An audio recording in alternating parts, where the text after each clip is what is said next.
Баршаларыңызға сәлем. Кешкі асқа қандай тағам түрін әзірлесем екен деп ойласаңыздар, осындай момот сәй тағамын жасауға сіздерге кеңес беремін. Видеоны соңына дейін көріп, лайк басып, комментарий қалдырып және подписация етуді ұмытпаңыздар.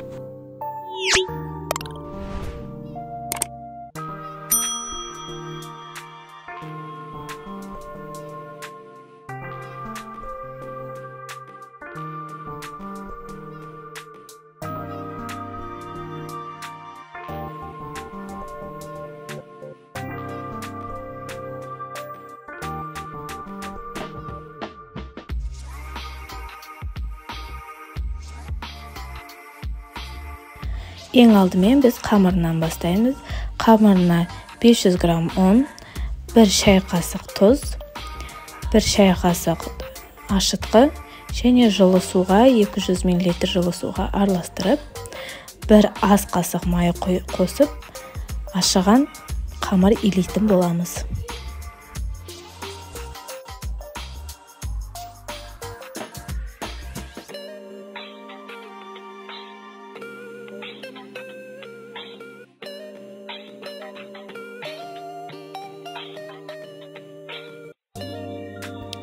Қамырымыздың бетін жауып, жылы жерге 1 сағатқа қойып қоямыз.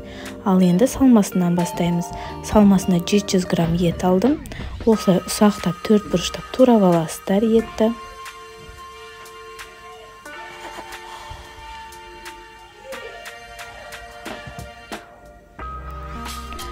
Содан соң 2 картоп турадым, 4 бұрыштап.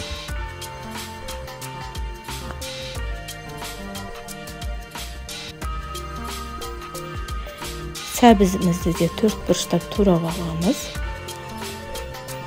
Ал пиязымызды, қызыл бұрыш, жасыл бұрыштарымызды ұзынша қылып тураймыз барлығын.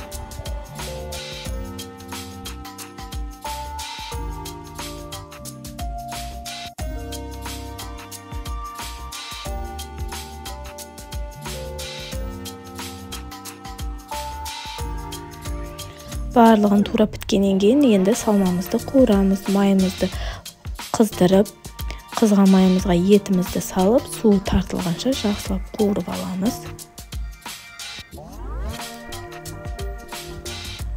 Содан соң суы тартылғаннан кейін пиязымызды қосып, пиязымыз кішкене сарғайып жұмсарған кезде томатымызды салатын боламыз. 1,5 ас қасық томат қостым мен.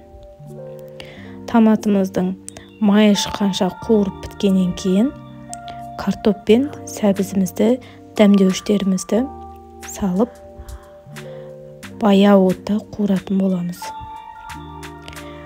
Содан соң осындай бұрыштарымыздың барлығын қосып, бірге араластырып, аузын жауып, баяу отқа қойып қоямыз.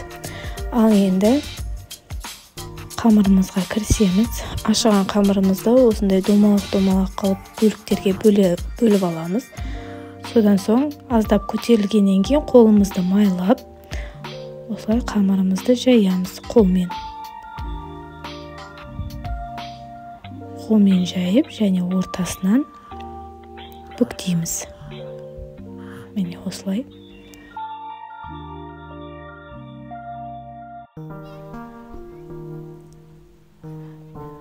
Барлығын осылай жасап шығамыз. Міндетті түрде жағын майлап отырасыздар, әйтпесе бір-біріне жабысып қалады.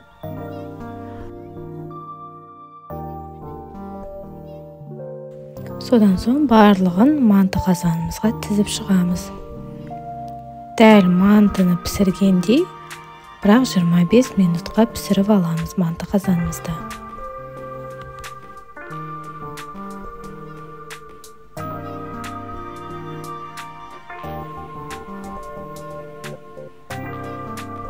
Міне осылай жасап алдым. Енді пісіреміз. Міне біздің асымыз дайын болды.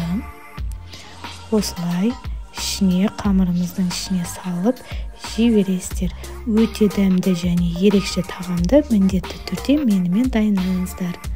Сіздермен болған Айгүл Сәкенова, назарларыңызға рахмет. Сау болыңыздар.